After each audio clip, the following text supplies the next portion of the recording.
Nation.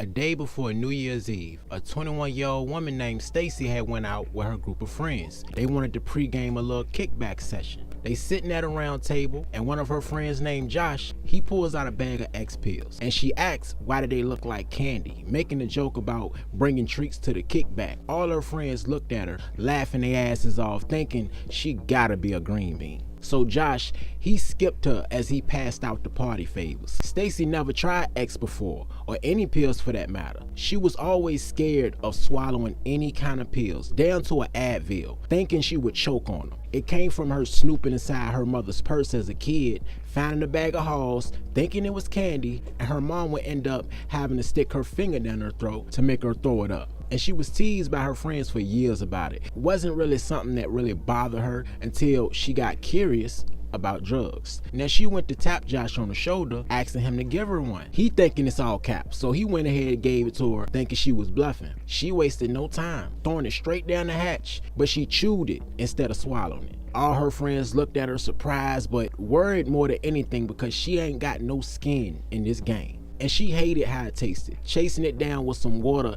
and she thought that she'd feel something within like the first few minutes, complaining about the quality of her friends' pharmaceutical treats. She waited another 15 minutes and asked for another, stated that she won't go crazy, she'll just save it for later, and Josh went ahead and gave her two, followed by a stern ass, "That's all you getting," to make the point that don't ask me for no more. Now Josh told her to put it under her tongue this time and let it dissolve, but she still couldn't stomach the taste. So without her friend's knowledge, she broke the third one in half and then swallowed it whole and saved the other half for later. Now, she didn't know it took up to at least 35 to 45 minutes for ecstasy to take effect, and none of her friends told her this much either. Call it forgetful or just call it careless, but either way, she jumped in the game blind, taking 2.5 triple stacks 3 different ways. And you know, now that I think of it, that actually might be a first in terms of taking drugs. Anyway, back to the story. But all things considered, she was chill, you know, just overly happy, feeling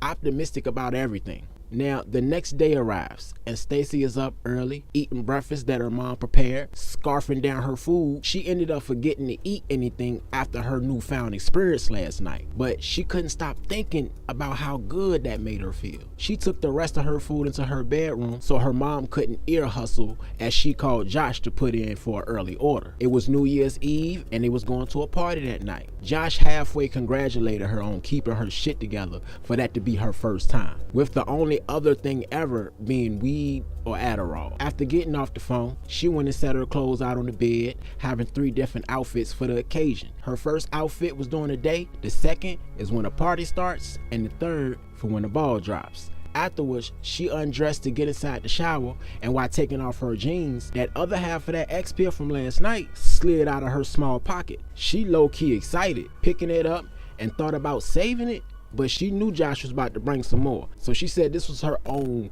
personal pre-game pill and took it down. Finishing up her shower, she heard her phone ringing, hoping it was Josh. And it was. After seeing he's at the door, she didn't bother putting on any clothes. She rushed straight down the stairs, and before she opened it, she checked the living room window for her mother's car, making sure she had left for work, asking herself, who the fuck goes to work on New Year's Eve? Josh knocking again. She swings open the door, rushing him inside. Even though her mother wasn't there, she still had nosy neighbors who was a part of the neighborhood watch group who would call her mother for the slightest noise or unfamiliar persons lurking around the house. After locking the door, she turned around to see Josh staring her down. She said, "What?" Looked down, she noticing that her body is still wrapped in that damp towel, showing off her curves and cleavage. Josh made a comment about how sexy she looked with her hair down, because he always seen her hair tied up in a bun or a ponytail. With a big ass smile across her face, she thanked him in a real seductive manner. But then she had a sudden feeling to want to fuck.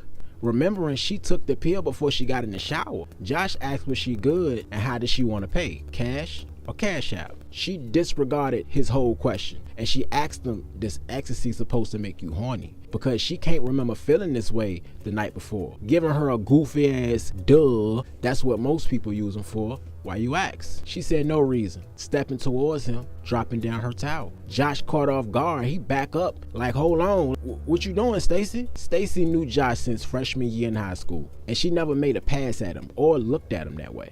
And it was likewise for Josh, but yet and still, she asked Josh, "When did you stop liking pussy?" Having said that, he felt like she was playing with his manhood, like it was a challenge almost. He dropped his backpack on the floor, snatched off his shirt, and Stacy started helping him loosen his belt. Now down to his briefs, Stacy dropped down to her knees, rubbing his print through his drawers. Stacy looked almost possessed the way she rushed him to drop his dick out. But before he does, he back up, saying, hold on, Stacy. What's up? You tweaking, ain't it? You on that? He made the case that he ain't want to do this with the possibility of being accused of rape a year from now. She was honest about it, saying she only took a half and that she completely in control, reciting today's date, time, even named the president of the USA. But in a serious tone, she said again, "So when did you stop liking pussy?" Josh, now convinced, he whipped out and shoved this shit right down her throat. 5 minutes in, he grabbing his bag and took a half a stack himself. Knowing how she was feeling, he ain't want to disappoint her, letting off too quick. By the end, Stacy laid on the floor, jittering from an orgasm she never thought her body could feel, asking Josh what did he do to her. And Josh feeling cocky, and he responding talking about, "It's called an orgasm. You want another one?" Her body finally calming down, and she thought to herself, so all those times I thought I was having an OG, it was really just a regular nut? She got up, seeing Josh fully clothed now, got his backpack on, saying he got more orders to make. So let's get this transaction over with. She asked for $100 worth, but she also saw a mood change inside his face, asking him what was wrong. He looked back at Stacy, twisting up his face like the answer wasn't obvious. Come on, Stacy. I'm in a relationship with your friend. Don't play dumb after that. And look, man, she can't find out. Here. Shoving the bag of pills in her hand, she stood there silent as fuck because she wasn't playing dumb at all. It never crossed her mind that she was fucking her friend's boyfriend. She was so in the moment, it didn't even matter. Moreover, she told Josh about that time that she fucked her ex-boyfriend sophomore year, saying, "Guess they even now." Trying to joke with him, but Josh, she still got this serious aura about himself in the situation, telling her that ain't even remotely the same. But ultimately, he just ended the conversation and got the hell out of there. Stacy went to go clean the spot on the carpet where they just had sex, sprayed the whole area with some odor disinfectant. She couldn't believe she just actually had sex at the front door of her parents' house. She tossed that thought out of her mind and went to take another shower. The friend she had just betrayed called her phone before she could jump in. Her heart dropped, as if Kyla actually knew what she just did. So to avoid a guilt-filled conversation, she ignored her call with a template text message saying, "Sorry, can't talk right now, call you back." And if you know like I know, everybody hate the template texts. After freshening up for a second time, she throws on her day outfit, makes her way out the door. Driving down the road, she got another call from Kyla, forgetting to call her back when she finished showering. Now she wants to ignore the call, feeling even more guilty, but she pick up anyway, screaming, "What up, girlie?" Trying to seem normal, you know? Hearing her friend respond just as excited as her, it relieved her a little bit. And then she gave Stacy the location of the party and asked if she can come over and help her pick out an outfit. She agrees. After a full hour, they making their way out the door and runs into Josh, Kyla's boyfriend, the guy Stacy just fucked in her parents' house. Them both feeling awkward and they avoid each other as much as they can. And Kyla was far from dumb. She noticed that non-verbal exchange between them, but she didn't say anything, trying not to ruin the day that ain't even started yet.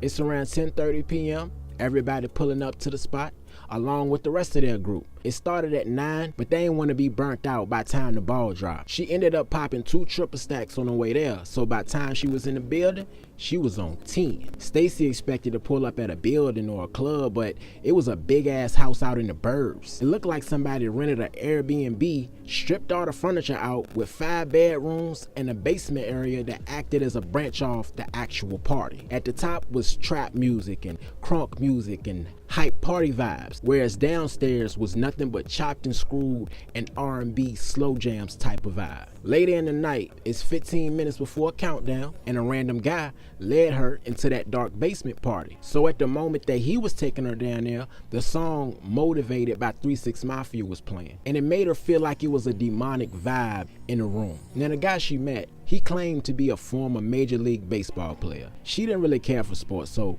it didn't move her at all. She felt her phone buzzing in her hand, having to carry it the whole night because she had little to nothing on. It was Kyla, asking where she was so they can celebrate the ball drop together. Stacy rushed away from the guy, but he held onto her arm, holding a blunt out towards her, asking if she smoked weed. And she all the way with it, screaming hell yeah, took a long hard pull and passed it back, telling him she'll be back in a minute. Now midway up the stairway, she could feel her body slowing down. Thinking weed shouldn't do this to me, she texted her friend that she needed help and that she was on the stairs. Seconds later, Kyla and Josh helped her up to the main floor. They stayed on the floor until countdown was over and went straight to the bathroom after. Kyla in the bathroom going off on Stacy, asking what she took, what the hell you on, you don't look good. She in there throwing up, and she told her she had popped 3 triple stacks, took 3 shots, and had hit the blunt. But she said her heart was beating super fast, and Kyla asked her, who gave you weed? Because we didn't bring any. Barely can even understand her. She says that a baseball man downstairs. And Kyla knew exactly who she was referring to because that same guy gave her that same story at a previous party. But she shot him down. Come to think of it, every party that this guy throws, this same guy, Mr. Baseball Man, Mr. Former Major League Baseball player, who's twice everybody's age, is always lingering around the party looking weird and acting fucking eerie and creepy and shit. Stacy ended up throwing up again and asked Josh could he get her a ginger ale. When he came back in the bathroom with it, Stacy throws a little light flirt his way, saying thanks big dick daddy. Kyla stepped back, looking at her friend, looking at Josh, not even having to wonder because of their non-verbal word exchange earlier. She knew something was off. Josh tried to reason with her, but he looked into her eyes and he knew it. It was nothing he can say. Stacy in a whole nother world at the moment, doesn't even notice what's going on, and Kyla grabbed her face, picking her head up, and tried to front her move and act all excited like she was happy about something, to trying to throw her off. We should all fuck each other this time. Why y'all ain't call me to join in? Y'all taking in all the fun. Trying to make it seem as if she is cool with them fucking behind her back, taking full advantage of her intoxication right now. And Stacy come right back with a hell yeah girl, he couldn't handle me though. We might need to call his friend. Kyla storms out, saying if y'all coming, come now, cause I'm leaving. And Josh say, we can't just leave Stacy like this. And Kyla told him, you can stay with her, cause I'm not carrying her ass out of here. And you bet not either. Ain't nobody tell her to take all that shit. She need to walk out here like the grown woman she is. Josh looking at Stacy, he looking at his girlfriend, he torn in between the two. It's not like he in love with Stacy, but he know it's super wrong to leave her like this, and she can't even stand upright. And so they did, right there by herself, barely able to stand on her own 2 feet. An hour later, Stacy was found passed out inside of one of the 5 bedrooms. All she wanted to do was lay down. So after eventually making her way out the bathroom, she walked into a few rooms that was already occupied. And finally, she found the empty one so she can sleep it off. The next day, Kyla calls Josh, asking if he heard from Stacy yet, saying that her mother called her looking for her. Josh, who was stupid angry, cussed her the fuck out, saying they should have never left her, telling her he back at the house right now looking for her. He looked in all the rooms, the bathrooms, the backyard. He can't find her. He don't see her. But her purse, her shoes, and her phone was still in that bedroom that she was sleeping in. And Kyla, she's still in her feelings about him cheating and accused him of being in love with Stacy because he went out his way to go find her, not even realizing that even though they made a mistake, they were all still friends. They're supposed to look out for each other. Kyla tries to set aside her feelings and she drives out to go meet Josh. They search the area, asking random people if they seen her, and they run into the person who actually threw the party. Kyla knows this person. She showed him a picture of Stacy on her phone and she asked if he had seen her last night. Oh yeah, that's with that fake ass baseball player, yep. Saying that he saw him carrying her to his car and that it looked a bit weird, but he thought that maybe he was just helping out a drunk friend to get home. And Kyla panics, asking him if he knew where this guy lived, but he didn't. So Kyla calls the police, and because Stacy is a 21-year-old woman, fresh from a New Year's Eve party, they said to wait a while, and she'll pop up. So with nothing they can do, they go back home, and they wait. They don't hear nothing from Stacy the whole day. Another day goes by. No Stacy. A full week, and the police has been searching for Stacy for days. And their only lead is this weird baseball guy, and no one knows his name. They cross-reference this guy's description with other missing persons case involving young women in the area. And turns out, this one guy was connected to 4 other disappearances in the same area. The seasons would change, and it's now spring, and still no sign of Stacy. And everybody knew that they was looking for a body at this point. Kyla and Josh tried to fix things between them, but the thought of Stacy still missing just made it hard for them. So they eventually called it quits. And Kyla, she received a call from Stacy's mom. She ain't called or talked to her nor Josh since her disappearance. So she knew what this call was about. She answered the phone, and before she can say hello, she can already hear Stacy's mother crying through the phone. And she asked Kyla, why? Just over and over asking her, why did you leave her? Why? That's your friend. Why did you leave her? And Kyla could have never prepared herself for the news that was coming up next. Stacy's mother told her that they found her body inside of an abandoned house across town. And Kyla asked if they caught the guy who did it, but she hangs up in her face. She would end up calling the detective that was assigned to the case for more info on the killer, but it was none to give.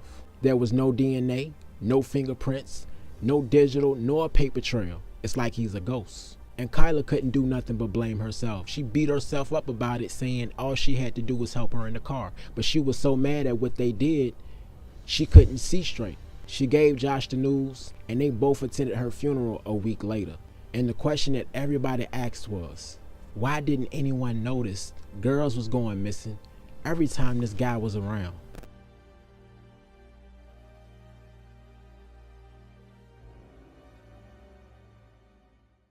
Now y'all know I can't leave y'all without leaving a message, right? I dedicated these stories to the lives of a lot of women around the world facing these same situations. But all 3 of these stories are based on true events from one person. And as y'all know, I may add or subtract for privacy and entertainment purposes. Now, there's an element that all 3 of these stories had in common. And if you caught it before you got here, go ahead and put it in the comments. And that's trust. The closest people we know and love can make it so we don't ever want to trust again. How about instead of putting up a wall of deterrent, try to put up a wall of protection. Trust with your mind and not your heart. It could very well mean life or death for you. And that's all I got. Y'all stay safe, y'all stay positive, y'all stay sober. If you ain't moving, you losing, my boy. And we out.